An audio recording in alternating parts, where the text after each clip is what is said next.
दोस्तों नमस्कार, मैं हूं दीपक हिमांशु और आप देख रहे हैं टेक्स्ट बुक सुपर कोचिंग। दोस्तों बिहार एस्टेट कब होगा, इसकी फॉर्म कब आएगी, क्या आपको बिहार एस्टेट जो है रिसेंट जो आपका टीआरई 4 होने वाला है उससे पहले आएगा, क्या होगा, ये सब बात पर हम आज आपको बात करने वाले हैं। दोस्तों मैं चाहूंगा कि वीडियो आपको शॉर्ट एंड एकदम सटीक रहे, लेकिन कुछ एनालिसिस से मैं आपको शुरुआत करना चाहता हूं चीजों को। दोस्तों आज से ठीक एक महीने पहले, आज है 19 तारीख जब मैं वीडियो बना रहा हूं 19 दिसंबर को, 19 नवंबर को एक अपडेट आया था अखबार में और इसका कॉन्फ्रेंस भी मेरे पास है ना, जो आनंद किशोर सर ने किया था, शायद आपने भी देखा होगा, नहीं तो मैं संक्षेप में बता दूंगा। एस्टेट द्वितीय की परीक्षा शिक्षक नियुक्ति की प्रक्रिया पूरी होने के बाद, बेसिकली इस कॉन्फ्रेंस में इनके शब्द से मैं बताता हूं कि आनंद सर ने क्या कहा था। इन्होंने कहा था कि जैसे मैंने पहले बोला था कि एस्टेट अब साल में 2 बार फिक्स हो गया है, मार्च में और सितंबर में, पहले इन्होंने ऐसा बोला था, तो अब वो नहीं है क्योंकि ये डायरेक्ट एग्जाम से जुड़ा होता है। तो बाकी स्टेट की तरह ही जब भर्ती आने वाली रहेगी उससे पहले हम एस्टेट करा लेंगे। अब कई लोगों को ये कंफ्यूजन हो गई कि भैया एस्टेट तो आपने करा लिया है, तो अब जो है अगला एस्टेट कब कराओगे, तो क्या वो भी भर्ती के पहले कराओगे। तो इन्होंने पिछला एस्टेट कराने के बाद, रिजल्ट देने के बाद ये बात बोली कि जब भी भर्ती प्रक्रिया होगी तब हम एस्टेट जो है करा लेंगे। और ये भी बात बोली थी कि उसके लिए हमें सब्जेक्ट की और गणना करनी पड़ती है कि किस किस सब्जेक्ट में वैकेंसी आनी है, उस सब्जेक्ट में कराएंगे।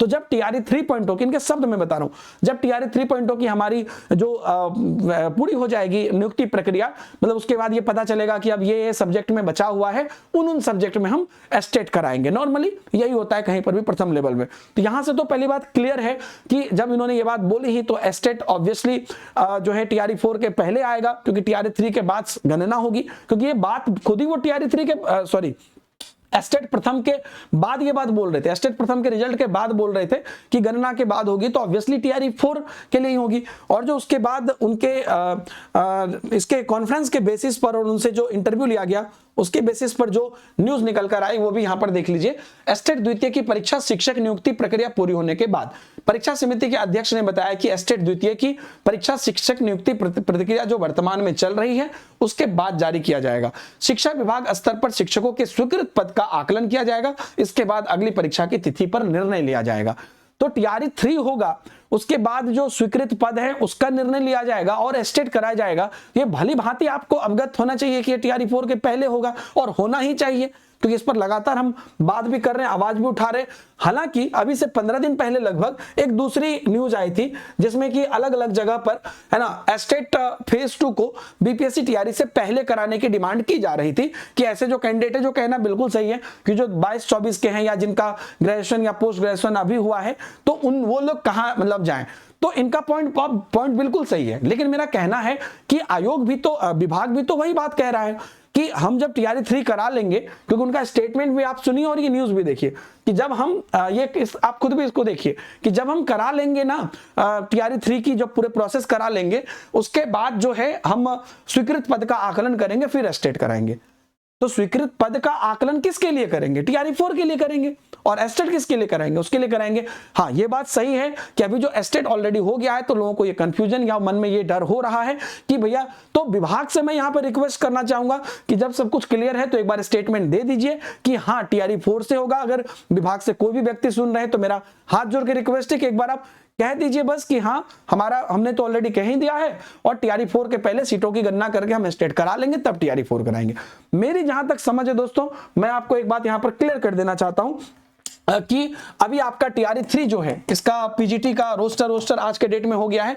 पीजीटी का इसका पूरा काम जो है आपको 23 तारीख से इसकी काउंसलिंग भी है, तो टीआरई 3 का जो है 15 जनवरी तक आपको मेनली जो है सारा काम हो जाएगा।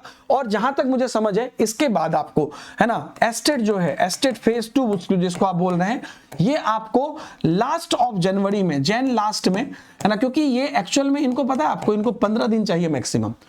ये रिजल्ट तो जान के रोक के रखे थे, याद करिए सितंबर 2023 में जो एस्टेट हुआ था, 15 दिन में फॉर्म निकाला, 5 दिन बाद एग्जाम, 7 दिन बाद रिजल्ट, मतलब एग्जाम के 2 दिन, कोई ऑनलाइन सीबीटी में होता है। तो 15 दिन का इनका प्रोसेस है ये, जिसमें वो कर लेंगे। फिर उसके बाद आपको जनवरी के लास्ट में या फरवरी के फर्स्ट वीक में, मतलब 15 से 20-30 जनवरी के बीच में अगर ये होता है तो जनवरी के लास्ट में या फरवरी के फर्स्ट वीक में आपको टीआरई 4 होगा, जिसमें कि ये लोग भी एप्लीकेबल होंगे। और उसके बाद जो है इनका जो फॉर्म फिलअप होगा, इस फॉर्म फिलअप में वो भाग ले पाएंगे, या पैरेलल भी चला देगा तो फॉर्म फिलअप के लास्ट डेट के पहले ये रिजल्ट निकाल देंगे। एस्टेट का, तो वो कोई बड़ी चीज नहीं है, जो कि मार्च तक अभी हम उम्मीद रख रहे हैं कि टीआरई 4 होगा, और ये मौका देंगे भी, पॉलिटिकली भी आप समझ रहे हैं इलेक्शन होने वाला है।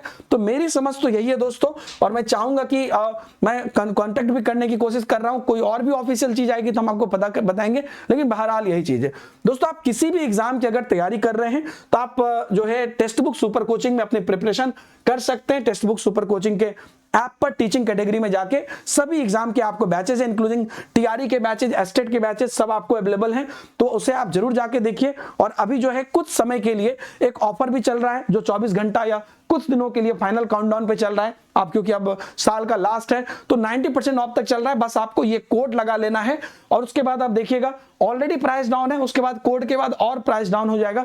जितने भी बैचेज हैं यूपी से लेकर एस्टेट से लेकर बिहार से लेकर रीट सीटेट, देख रहे हैं एक एक करके सभी बैचेस पर आपको यहाँ पर जो है एक्सेस है, सभी बैचेस पर ऑफर है, तो आप इसे जरूर इस्तेमाल करिए। ये कोड लगा सकते हैं ताकि आपको DH सर कोड है, डी से दीपक, एस से हिमांशु, तो DH सर कोड लगा लीजिए और अच्छे से आप अपनी तैयारी कर लीजिए। उम्मीद करता हूं एस्टेट के बारे में जानकारी आपको पूरी मिली। आगे के अपडेट के लिए बने रहिए, क्लासेस वगैरह भी हम आपको जल्द शुरू करेंगे। Thank you very much.